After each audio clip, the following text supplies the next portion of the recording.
চাপ বাড়লো শওকত মোল্লার ছেলে ইমরান মোল্লার। তার সেই অরণ্যের কূলে ক্যাফে, যা একেবারে মাতলা নদীর চর বেআইনিভাবে বুঝিয়ে তৈরি করা হয়েছিল বলে অভিযোগ। এবার সেই ক্যাফে ভাঙতে তোড়জোড় শুরু হয়ে গিয়েছে। ইতিমধ্যেই কিন্তু দক্ষিণ 24 পরগনা জেলা প্রশাসন তারা উদ্যোগী হয়েছে এই ক্যাফে ভাঙতে। কথা বলবো, আবির দত্ত রয়েছেন আমাদের সঙ্গে। আবির, 23 তারিখে আমরা জানি দক্ষিণ 24 পরগনা জেলা প্রশাসন একেবারে ডেডলাইন বেঁধে দিয়েছিল, 7 দিনের মধ্যে ইমরান মোল্লাকে এই ক্যাফে নিজের উদ্যোগে ভাঙতে হবে। যদি না হয় তাহলে তার খরচে প্রশাসন ক্যাফে ভাঙবে। আজ কি সেই উদ্যোগই শুরু হলো?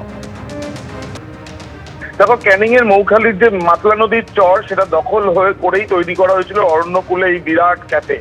বিলাসবহুল এই যে ক্যাফে, সেখানে তল্লাশি অভিযান করতে গিয়ে প্রকাশ্যে আসে এই ক্যাফের হালহকিকত, এবং সেই তল্লাশি করার পরে সেখান থেকে শওকত মোল্লাকে পাওয়া যায়নি। তার পরের দিন শওকত মোল্লা গ্রেপ্তার হন। কিন্তু যেটা দেখা যাচ্ছে যে ক্যানিং মহকুমা পুলিশের আধিকারিকরা তারা সেখানে বিশাল পুলিশ নিয়ে আজকে উপস্থিত হয়েছেন। যেটা সম্ভাবনা জানা যাচ্ছে যে জীবনতলা থানার পুলিশও সেখানে রয়েছে, সম্ভাবনা দুটি।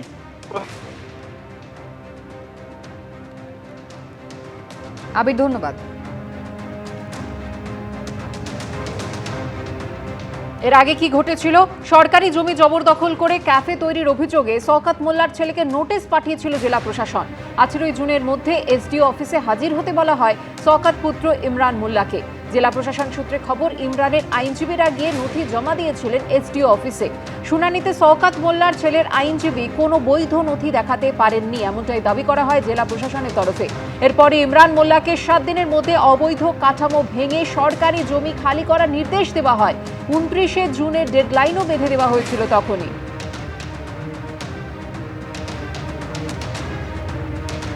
আর ডেডলাইন পার যে কোনো মুহূর্তে ভাঙা হবে শওকত মোল্লার ছেলের বেআইনি ক্যাফে।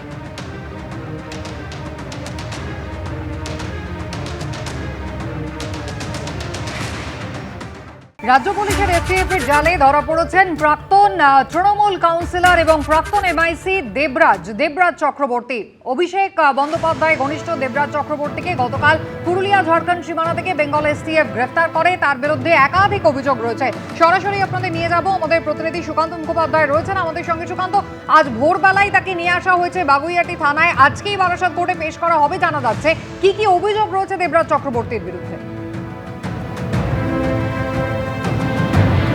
দেখো, দেবরাজ চক্রবর্তীর রক্ষা কবচ এক সপ্তাহ আগে কলকাতা হাইকোর্টের তরফে উইথড্র বা প্রত্যাহার করে নিয়েছে, এবং তারপর থেকে কিন্তু পুলিশের তরফে এই তাকে খোঁজার যে অভিযান সেটা চালাতে থাকে। বাগুইআটি থানা, বিধাননগর পুলিশ এবং এসটিএফ এর যৌথ তারা তল্লাশি করে, এবং গতকালকে তাকে পুরুলিয়া থেকে প্রথমে আটক করা হয়, পরবর্তীকালে তাকে গ্রেফতার করা হয়, এবং রাতেই তাকে বাগুইআটি থানাতে নিয়ে আসা হয়েছে। আর কিছুক্ষণের মধ্যে তাকে মেডিকেল পরীক্ষা করার পর তাকে বারাসাত আদালতে তোলা হবে, এবং নিজেদের হেফাজতে চেয়েই কিন্তু আবেদন জানানো হবে। মূলত কেষ্টপুরের একজন প্রমোটার, যার নাম হচ্ছে অভিজিৎ শাহ, তিনি মূলত এই অভিযোগ দায়ের করেন যে তার কাছ থেকে বিভিন্ন সময় প্রমোটিং বাবদ তার কাছ থেকে মোটা টাকা চাওয়া হয়। শুধুমাত্র এই দেবরাজ নয়, দেবরাজ ঘনিষ্ঠ মনীষ মুখোপাধ্যায় নামে আরও একজন, তিনিও কিন্তু একই রকমভাবে টাকা তার কাছ থেকে দাবি করেন, এবং টাকা না দেওয়াতে তার বিরুদ্ধে তাকে মারধর করার অভিযোগ রয়েছে, তাকে হুমকি দেওয়ার অভিযোগ রয়েছে। শুধুমাত্র তাই নয়, যখন তার উপর লাগাতারই হুমকি আসছিল তখন কিন্তু তিনি 30 লক্ষ টাকা দেবরাজ চক্রবর্তীকে দেন, এবং তার যে ঘনিষ্ঠ মনীষ মুখোপাধ্যায় তাকেও তিনি 5 লক্ষ টাকা দেন। কিন্তু এই টাকা দেওয়ার পরও নিস্তার মেলেনি। তারপরেও কিন্তু তার কাছ থেকে বিভিন্ন প্রজেক্টের মারফত বা প্রজেক্ট বানানোর জন্য তার কাছ থেকে দফায় দফায় টাকা চাওয়া হয়, এবং শেষমেশ তিনি পুলিশে কমপ্লেন করেন, এবং সেই পুলিশের অভিযোগের ভিত্তিতেও বাগুইআটি থানাতে দেবরাজকে গ্রেফতার করা হয়েছে। শুধুমাত্র এই একটি অভিযোগ নয়, পুলিশ সূত্রে যেটা জানা যাচ্ছে যে বিধাননগর থানা এবং বাগুইআটিতেও পরবর্তী সময় আরও একাধিক ব্যক্তি যোগাযোগ করছে পুলিশের সাথে, যাদের বিরুদ্ধেও কিন্তু একই রকম অভিযোগ রয়েছে দেবরাজের বিরুদ্ধে, যে বিভিন্ন সময় কখনো টাকা চাওয়া, কখনো জমি জবরদখল করা, কখনো টাকা পাচার করা, এরকম একাধিক গুরুতর অভিযোগ তার বিরুদ্ধে রয়েছে। শুধুমাত্র তাই নয়, পুলিশ সূত্রে যেটা জানা যাচ্ছে যে বিগত 5 থেকে 10 বছরে যা আয় ছিল দেবরাজ চক্রবর্তী বা তার স্ত্রীর, তার তুলনায় কিন্তু অনেক বেশি টাকার সম্পত্তি তারা কিন্তু তৈরি করেছিলেন। 50 থেকে 60 লক্ষ টাকার গাড়ি তারা কিনেছিলেন, কয়েক কোটি টাকার তাদের প্রপার্টি রয়েছে, যার সাথে তাদের আয়ের কোনো রকম সঙ্গতি নেই। এছাড়া নির্বাচনী যে হলফনামা, সেই হলফনামাতেও কিন্তু তথ্য গোপন করার অভিযোগ রয়েছে। একটি সংস্থা, সেই সংস্থার নামেও কিন্তু প্রচুর সম্পত্তি কেনা হয়েছে, এবং কালো টাকাকে কার্যত সাদাতে পরিণত করার জন্য এই সংস্থাকে ব্যবহার করা হয়েছে। এরকম একাধিক অভিযোগ দেবরাজের বিরুদ্ধে আছে। ইতিমধ্যে তাকে জিজ্ঞাসাবাদ শুরু হয়েছে, এবং তিনি এই যে টাকা, সেই টাকা কোথায় পৌঁছে দিতেন, কোন কোন প্রভাবশালীর কাছে তিনি পৌঁছে দিতেন, গোটা বিষয়টি তাকে জিজ্ঞাসাবাদ করা হবে, এবং আজকে মেডিকেল এক্সামিনেশনের পরই বারাসাত আদালতে তোলা হবে, এবং সেখানে পূর্ণ হেফাজত, অর্থাৎ 14 দিনের যে জেল পুলিশ হেফাজত চেয়েই কিন্তু আবেদন জানানো হবে পুলিশের তরফে। সুকান্ত, ধন্যবাদ। সুকান্ত যেমনটা জানাচ্ছিল যে দেবরাজ চক্রবর্তীর বিরুদ্ধে অভিযোগ কেবলমাত্র একটা নয়। পুলিশ সূত্রে খবর, দেবরাজ চক্রবর্তীর বিরুদ্ধে অভিযোগের তালিকা বেশ লম্বা। জোর জবরদস্তি করে জমি কেনাবেচা, তোলাবাজি, হুমকি, কালো টাকা সাদা করতে, সম্পত্তির আসল দাম কম দেখানোর মতো অভিযোগ দেবরাজ চক্রবর্তীর বিরুদ্ধে রয়েছে।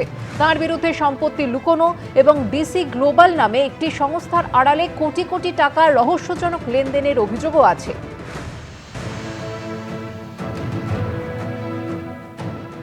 একটা 2 পয়সার কাউন্সিলর, তার নাকি 1300 কোটি টাকার সম্পত্তির হদিশ তো আমি পেয়েছি। আমি এর অভিযোগ করেছিলাম। 7,000 টাকা স্যালারি, একটা এমএলএর অ্যারাউন্ড 60,000 স্যালারি, আর বাদ বাকি এদিক ওদিক মিলে 1 লাখ সামথিংয়ের কাছাকাছি স্যালারি।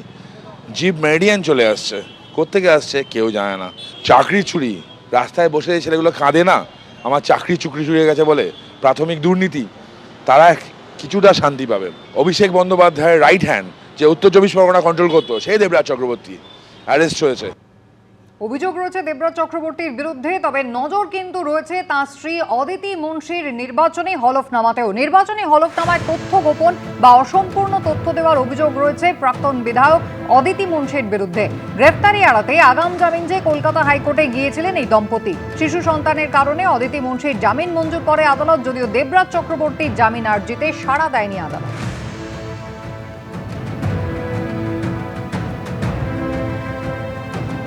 সওয়াল জবাব পর্বে রাজ্য সরকারের তরফে অতিরিক্ত অ্যাডভোকেট জেনারেল রাজদীপ মজুমদার প্রশ্ন তোলেন, শেষ 5 বছরে দেবরাজ চক্রবর্তী ও অদিতি মুন্সি আয় করেছেন 1 কোটি টাকা, আর গাড়ি কিনেছেন 60 থেকে 70 লাখের। এটা কিভাবে সম্ভব? নাম পাল্টে গেছে, রাবণ রাজ নাম হয়েছে। আর দেবতাদের রাজা নন উনি, রাবণের রাজ। উনি নেতা নন, উনি অভিনেতা। বললাম তো, নেতা আর অভিনেতার মধ্যে তফাৎ আছে। যেখানে ছোবেন গন্ধ বেরোবে, কিসের বলছি না। তৃণমূল চোর নয়, সেটা কিন্তু শিরোনাম হতে পারে। চোর তৃণমূল সাংবাদিকতা করবেন না, ছেড়ে দিন, এটা রোজগার খাবেন।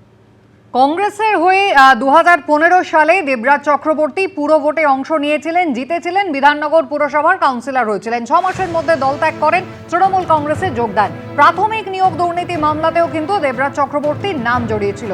2023 সালের 30শে নভেম্বর তাঁর 2টি ঠিকানায় সিবিআই তল্লাশি চালায়। পরের বছর 2024 সালের 25শে জানুয়ারি তাকে সিবিআই জিজ্ঞাসাবাদও করে। পালাবদলের পরে তার বিরুদ্ধে একাধিক অভিযোগ সামনে আসে।